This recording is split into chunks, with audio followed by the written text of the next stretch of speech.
সতীন, উঠোন ঝাড় দিচ্ছিস না এই বাড়ির ধুলো ওই বাড়ি গিয়ে ফেলছিস? ধুলো তো উড়ে যায় গো দিদি, কিন্তু কিছু মানুষের মনে এত রাগ, কই সে রাগ তো ধুলোর মাটিতেও মিশে না। আমায় রাগাস না, আমার রাগ নিয়ে কথা বলছিস? তোর সাহস তো দিন দিন কলা গাছের মতো লম্বা হয়ে যাচ্ছে।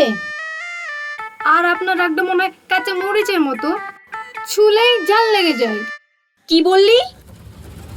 আমার রাগ কাঁচা মরিচের মতো? দাঁড়া সতীন, দেখাচ্ছি আমার ঝাল।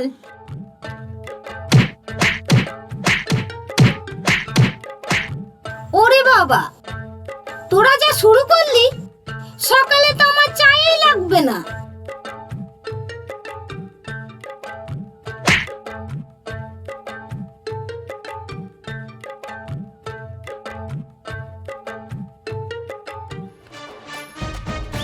সকাল সকাল আবার ভারত পাকিস্তানের ম্যাচ শুরু হয়ে গেল নাকি? High high high high high high, আজকে সব মিস করে গেলাম আগের সিনটা। এই সফিক, আগের সিনটা একটু রিপিট করতে বল না। এই সতীনটা আবার কাটা গায়ে নুনের ছিটা দিতে এসেছে। চল তো ছোটু, ওকে আগে ছেঁচি। ওরে বাবা, পালা। পালাচ্ছিস কোথায়? বাঁচা সফিক, বাঁচা।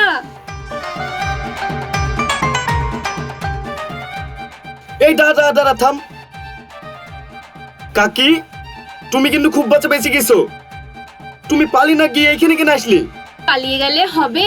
এমনিতেই একটা এপিসোড মিস করেছি, যত যাই হোক এই এপিসোড আমি মিস করতে চাই না। কাকিমা, আমি কিন্তু বলে দিচ্ছি আপনি এক্ষুনি বাড়ি যান, আর বাড়িকে নিচের চরকায় তেল দিন। আরে মা, তুই বুঝতে পারছিস না কেন? টিভি সিরিয়ালে যতটা না মজা পাই, তার থেকে তোদের বাড়িতে মজা পাই। আমার কি মনে হয় বলতো শফিক, টিকিট কেটে লোক ঢোকানো উচিত, তাহলে মাসে মাসে ভালো ইনকাম হবে। এই দেখো শোনো, এই সতীনকে বলে দাও, কথায় কথায় আমাকে অপমান করছে। আমি অপমান করিনি, তবে সত্যি কথা বললে কারো যদি গায়ে লেগে যায় তো আমি কি করব? আমার মনে হয় আমি বিয়ে করিনি, নিজের হাতে নিজে দুটো লাউড স্পিকার কিনে এসেছি। সারাক্ষণ শালা আমার কানে মাথায় বেজেই যায়, একবার এই কান একবার ওই কান। বলতো আমি তোর বিচে কোথায় গেলে পাবো? খুব হাসি পাচ্ছে তাই না? শুনে রাখো, আজকে তোমার ভাত বন্ধ। আরে না না, আমি দেশ আর দশের দুটোরই শান্তি চাই। মা, আপনার জন্য একটু চা করে নিয়ে আসি। হ্যাঁ হ্যাঁ সতীন, সবাইকে দেখি ভালো মানুষ সাজ। ভালো মনে স্বাস্থ্য হয় না গো দিদি, একটু চেষ্টা করলে ভালো মানুষ হওয়া যায়। আরে আমি কি দোষ করলো? তোমার দোষ তো একটাই, তুমি একটার বদলে দুইটা বিয়ে করছো। হাই রে কপাল, এক বউ থাকলে আমার জীবন যেত, আর দুই বউ তোমার আত্মা বের করলিছে। হাস হাস, সবাই হাস।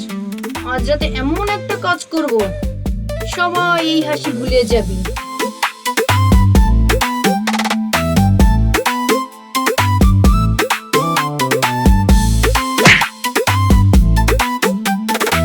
দেখলি তোর সতীনের রাগের ওজন কেমন?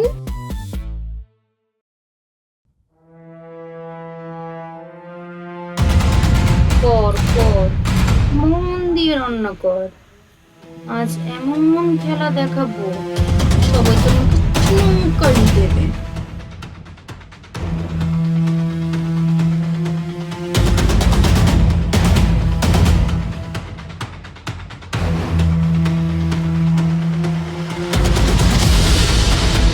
এইবার বুঝতে পারবি সত্যি, কত ধানে কত চাল। আরে সোমা, তুই রান্না কর, আমি তোকে সাহায্য করতে এসেছিলাম। আজ সূর্যটা বুঝি পশ্চিম দিকে উঠেছে? বেশি কথা বলিস, লে কাজ কর।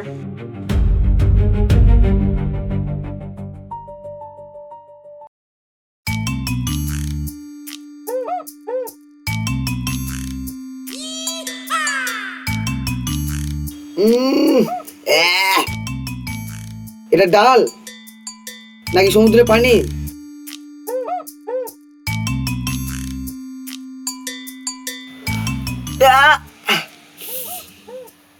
এ তো কেটে কেটে আমার প্রেশার লো বনে যাবে। কি হলো রে সফিক? কাকিমা মনে হইতে ডাল রান্না করেনি, লবণে বস্তা সিদ্ধ করেছে। আমি আগেই বলেছিলাম সুমা রান্না করতে জানে না। আমি রান্না করেছি ঠিকই, কিন্তু হাঁড়িতে তো লবণ এলো কি করে সেটা তো বুঝতে পারছি না।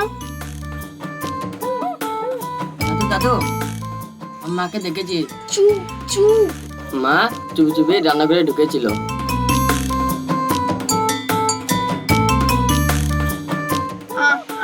আমি তো শুধু ঢাকনা দেখছিলাম। কি হলো রে সফিক? বড় ভাইয়ের গলার আওয়াজটা এত কাটা কাটা হয়ে গেল কেন? বুঝতে পারছো না? ছেলে এসে যেই বলেছে ওকে সিগন্যাল দিচ্ছে, লো ব্যাটারি। আমি ঢাকনা দেখছিলাম। ঢাকনা দেখছিলে নাকি লবণের বিজ্ঞাপন দিচ্ছিলে? বড় বৌমা, তোমার বুদ্ধি আছে, কিন্তু সেটা সবসময় কাজে লাগাতে পারো না, কেমন যেন উলট পালট হয়ে যায়। সংসারে আগুন লাগলে নিজের হাতেও পড়ে বড় বৌমা। আজ পারলাম না, কিন্তু আমি হার মানবো না। এবার এমন চাল দেব কেউ বুঝতেই পারবে না।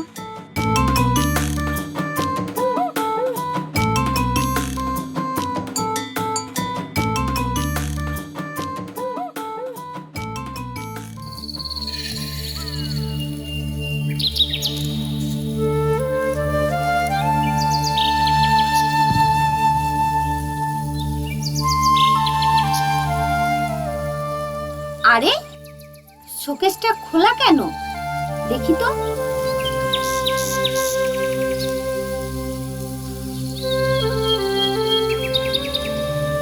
ও মা গো, আমার কি সর্বনাশ হলো গো। কি কি হয়েছে মা? আমার সোনার হার চুরি হয়ে গেছে, এখন আর খুঁজে পাচ্ছি না। আমি তো কাল রাতেই দেখেছি সুমা একা একা এই ঘরে এসেছিল। আমি তো আপনার ওষুধ দিতে এসেছিলাম মা। চুপ কর। ওষুধ দিতে নাকি হার নিতে? দিদি তুমি এসব কি বলছো? আমি ঠিকই বলছি। দিদি মিথ্যে বলতে বলতে একদিন কিন্তু তুমি নিজে একদিন বড় সমস্যায় পড়ে যাবে। হয়েছে হয়েছে, আগে তুই যে সমস্যার মুখে দাঁড়িয়েছিস সেটা ফেস কর। খুব তো বড় সাত দিশে ছিলি, আজ সব বের হবে। পালাচ্ছিস কোথায়? আগে মায়ের হাতটা দিয়ে যা। শোনো দিদি, ঝগড়া করতে হয় করো, কিন্তু এসব মিথ্যে কথা বলে অপবাদ দিও না। চোরকে চোর বলবো না তো কি বলে ডাকবো? আচ্ছা, আমি হার খুঁজবো না তোদের কুস্তি রেফারি নিয়ে আসবো? তাহলে তোমাকে একটা বাঁশি কিনতে হবে, ঝগড়া শুরু হলেই ফাউল দেবো। পিক। কেউ কোথাও যাবে না, আগে আমার হার খুঁজবে তারপর অন্য কিছু। কি হয়েছে গিন্নি, এত উত্তেজিত কিসের? আলমারিতে আমার সোনার হার ছিল, চুরি হয়ে গেছে। গিন্নি কোনো চিন্তা করো না, আজ বিকালেই তোমার হার খুঁজে দেবো, আর সঙ্গে 70টাও। এখনো পর্যন্ত আমার সোনার হার পাওয়া গেল না, আমার কি সর্বনাশ হলো গো। তোমার সব সর্বনাশ তো এই সতীনই করলো। দিদি মুখ সামলে কথা বলো। ও মা গো, দেখেছো দেখেছো, চোরের মায়ের আবার বড় গলা। আমার তো মনে হচ্ছে চোরটা তুমি। কি বললি? আমাকে চোর বললি? বল সতীন আমি কি চুরি করছি, বল সতীন বল। হ্যাঁ হ্যাঁ, আমি 100 বার বলবো। আরে আরে আরে, ছাড়ো ছাড়ো ছাড়ো, তোমাদের দুজনের শুধু লেগেই থাকে। আমি তোমাদেরকে কুস্তি করতে বলেছি? এই দেখো, কি বাসি তোমার গুণধর বৌমারা মাঝে মাঝে যুদ্ধ শুরু করে দেয়, তাই ফাউল দেওয়ার জন্য বাসি নিয়ে এসছি। বলেছিলাম না আজ সব সত্যি বের হবে। আকাশদা, কি সত্যি বের হবে গো? আর বলো না, আমার গিন্নির হাড় চুরি হয়ে গেছে। কে চুরি করেছে সেটাই বের হবে। হাই ছি ছি ছি ছি, কি সর্বনাশ হলো গো দাদা? সেটা কোনো ব্যাপার না, তবে গত মাসে উঠোনে একটা ক্যামেরা লাগিয়েছিলাম, কেউ জানতো না।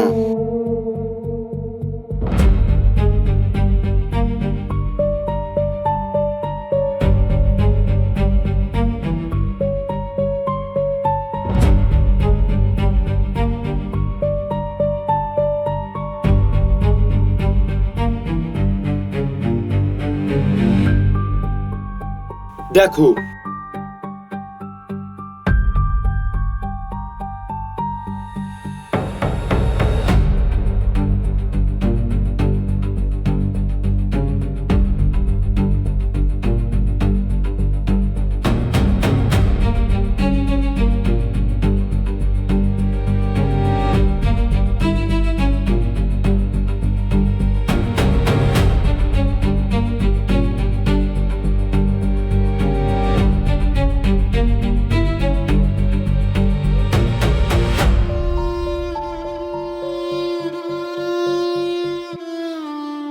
সোনালি, তুই এটা করতে পারলি?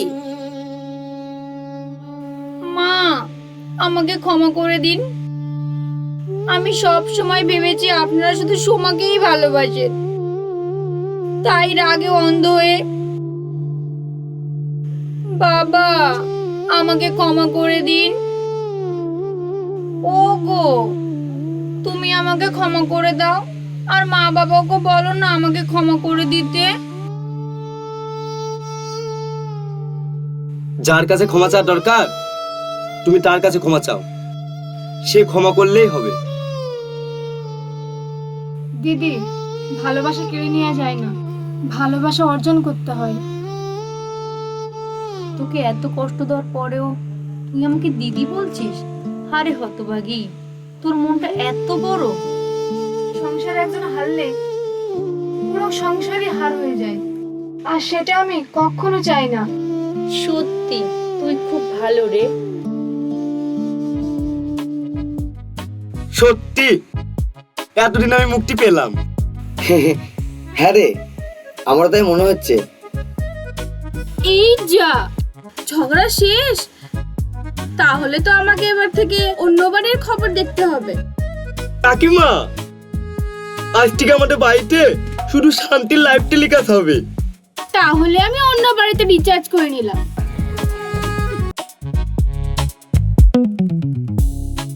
একটা কথা বলে রাখি, আবার যদি ঝগড়া করো আমি কিন্তু আর চিঠি বিয়ে করবো না, আমি সরাসরি বনবাস চলে যাব। ও মা, বনবাসে গেলে হবে?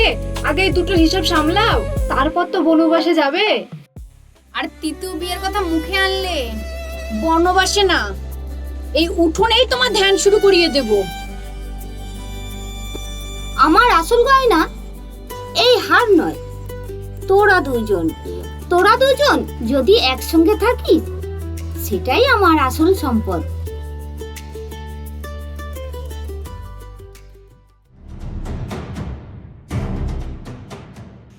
সবে তো খেলা শুরু।